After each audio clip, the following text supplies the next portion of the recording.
you said this project came together a couple decades ago. How did you get to where you are now? I guess take me through the process. Well, we all met one way or another through Buffalo. That's our commonality here.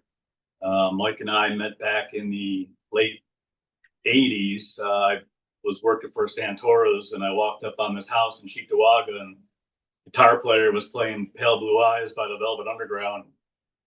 So I got to know Mike pretty quick, and Hmm. we became friends. And Don played in multiple bands around Buffalo, and we auditioned for one of his bands, and eventually moved out to Colorado and had some adventures out that way. And then we moved back recently, and Jeff here, he applied for a job where I was working and saw on his resume that he lived in Japan and liked, some bands we like Stereolab and Can. And so we hired him on the spot. And then we all just started playing music together as an output of all that. Nice. And now, where does the name come from, Opal 98? It's more of a, not necessarily a name more than a state of mind for us. It's how we get together. We give so much time every day to things that need to be done. When it comes time to us getting together to give something to the world, a thought that turns into a conversation, that turns into music, that turns into entertainment. It's more of a state of mind, a place where we get together to make that happen. Um, and that's where we kind of make our existential rock and roll, if you will, as a byproduct of us getting together. And you call it existential rock and roll. I guess for me, I was like trying to kind of pin down the genre. It's like kind of like electro pop rock sounding. Is that how you would describe it? Feels like we can bounce from genre. We're all a little scattered and have different influences, I think. And I think if you listen to that little uh EP, each song, we each picked one song from, of a bunch of songs that we wanted to put on our little 3 song Bandcamp link there. And they're all each a little different. And I think, we, our, we can range stylistically, even in one song, sometimes I feel like this latest thing that we did sounds like, you know, sometimes it sounds like PJ Harvey, and sometimes, it sounds like something completely different. I mean, It's like there's spinning a radio dial to me in my mind. When I listen to the songs, the different styles, it's everything that we always loved on the radio. Like as a kid, spinning that dial in the FM or sometimes going to the AM, and you catch a glimpse of the Doors or something comes on and you're like, oh wow. And then, but it's like the last 10 seconds of it. So then you got to find something new, something else in that range. I think a lot of times our music, to me, that reflects that boombox of like our youth, and a mixtape. a mixtape of the things that we're into. Sucks trying to talk about it. Yeah, I mean it's really it's something that you just got to hear. Mhm. The record's called "At the Edge of Harmony," and we're going to be putting it out on Bandcamp here pretty quick.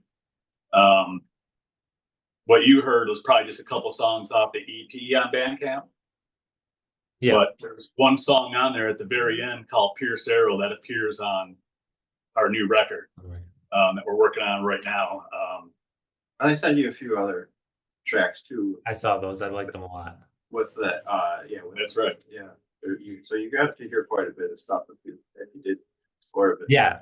Did And you? like I said, I really like dig the sound a lot. Like it's so good.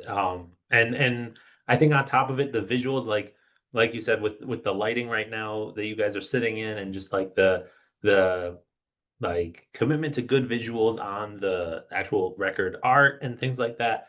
Um, I appreciate that as well. So where does the visual inspiration come from? Um,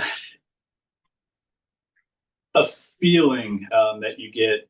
My mind always relates to music, Dad had his vinyls and mom had her vinyls, and going through the different artwork, picking up a Spooky Tooth record just because of the cover and playing it for a minute or two before he went over to mom's and played Michael Jackson. The artwork to me is something that always should feel like the music. And some of the visualizations that we choose to use are examples of those snapshots within the song that reflect in a feeling. Should tie you into the music. That the visual should do that. That's the goal. And you talked about how you all came together through Buffalo, and obviously there's a lot of Buffalo influence in the music, just not just sonically, but like literally the names and like references. How has Buffalo influenced you as musicians? Well, I mean, it's really where we come from. Seeing bands, at the Pink and Nietzsche's and Mercury Rev. Can't say enough about those guys. That feeling of being part of that. You got an apartment down off Richmond and you got an attic space and it's hot as hell and you get all your buddies together and you put lab coats on and you go play for 2 hours straight and don't want to be break a sweat. We grinded our teeth on moments like that as kids. There was a certain sound about the Buffalo rock and roll that, we all have our own, either been with different bands or, we're just listening to a record before you came on the air here. And who was it by? Well, a band called Cottonmouth, but back in the day, I played in a band called Les Lemming, and there's a band that I used to play with. We would both play often together, and I just happened to find this old CD of a band that I loved back in the day, and we were listening to it before this interview. So had to crank down a little boombox. It was great. Yeah, good band. You asked a question about the visuals a little bit, and I'm just curious myself because I like the one thing that kind of the cassette project that kind of like that sort of got you engaged to me, like this guy here. As soon as I saw it, he got the cultural reference right away, and I'm just curious if you happen to have this guy. yeah that's that there. Oh, did you show that thing? It's a little dark. It says Yeah, he picked up on it immediately. So it's from an artist, though, but it's from Magritte, actually. Yeah, Renee Magritte. But I saw a picture in the Albright and this weird globe thing of his. I'm like, what in the world? I got on a kick about Magritte and then saw an image of a pipe and got me on an idea, and that's how the cassette image came about. But it's cool when people get the reference right away. So that's what I was just curious if you got it or not. But he did. This guy Jeff right here, he got it right away. That's why we hired him. Yeah. I did not actually get that reference right away, but I appreciate the explanation of it. That's I love that. And now you talked a little bit about Harmony, the upcoming record. What can people expect from that? That's probably put the most work. Yeah, so listening to it recently, right? It's a lot of time spent on a project that we're proud of. We give so much to the world every day, just like anyone does, and it's our way of giving something back to hopefully the world will reciprocate and give us some love from it, because it's blood, sweat, and beers in it for sure. Again, it kind of takes you back to that old cassette days where you just pop the cassette in and hit play, and it took you somewhere unexpected. A lot of the songs are about those type of situations where you're with friends or reminiscing or dealing with loss or 4th of July is a lot of noise on top of beauty. Jay writes a lot of all of the lyrics, I should say. But like I always, I'm Jay. sorry, Don, that's Jay. But I always Mike, Jeff. I always think about like I am all often because it's something well, you never know who's gonna sing what song, but when I sing songs, I'm always brought to those like I am brought to those kind of you know those troublesome teen years that that it seems to like when you're building bonfires where you're not supposed to and but hanging out with friends causing like a little bit of trouble but not too much trouble. That seems like a vibe I get from a lot of Jays. It's juvenile music with adult problems or solutions, I should say. And it's extra level of music. Jay is really good at thinking of a new sound or a new type of texture to add to it. So we just add another layer. It's very layered and it's very interesting to listen to.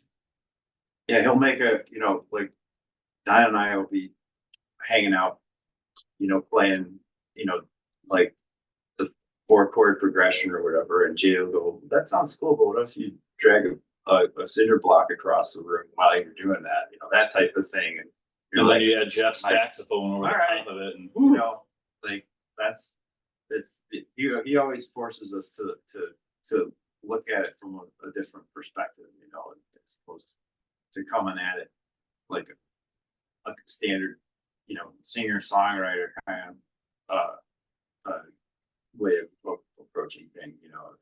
and they put up with most of the suggestions. A lot of times we just satisfy our own curiosity and try it. It may not make it to the record, but I may keep it on a looper and someday play it in the background during a Zoom interview. It's almost like having an archive of pieces of sound or texture or atmosphere that you can just use sometime and have it with you. I don't know. It seems to come in handy at moments like this. The lab coat idea of experimenting with sounds. You're in the laboratory. Let's try a little bit of this. Let's take a little bit of this out. We'll add a little more of this and see what comes out. We always wear lab coats. And now, do you have like a release date planned for At the Edge of Harmony? Well, that's something we discuss. We're shooting for. I wish we had it today, but we're stirring that sauce to make it a little bit more thick. We're probably looking at Christmas. I think that'd be ideal. The Christmas release. Yeah. And now you talk about the different approaches each of you has to like what you bring to the table with the music. How did each of you get started in music? You could talk about yeah, why don't you? Oh yeah, I'm really from Cheektowaga. I was in school band. I had a really my middle school band teacher was really supportive. I majored in music. I played saxophone for quite a while. Went to school for it. Then I got more interested in like recording and a lot of that technology behind it. Studied that. But I've always been interested in experimental music, the kind of art of sound, and trying new things. Not just in like a traditional classically trained saxophone, but totally like developing new instruments and thinking outside the box. I was like a band geek who got the weirder stuff. Yeah. That's why we love them. Michael, you were telling me when we met that you don't have any shows planned yet, but you'd like to. Is that would you still like to play live at some point? Oh, sure, yeah. I'm actually doing a little something with a couple people tomorrow, actually, but it's actually a little private party. But we're always looking for opportunities to. Well, I shouldn't say that. We used to play in back in the in the day we do 4 sets a night in the bars and stuff like that. And that's something that none of us really would like to do at any time soon again. But we would like to do some interesting performances. Yeah, something organic would be a nice opportunity. That Mhm. won't ruin our livers for the rest of our lives. Completely understandable. Going out and playing the bars is a little long in the tooth for that, I guess. I feel. And now, is there anything that I haven't asked that you would like to add? Do you mind if we show the cover of the CD again? Yeah, that's fine. CD cover. This one. Yeah. Yes.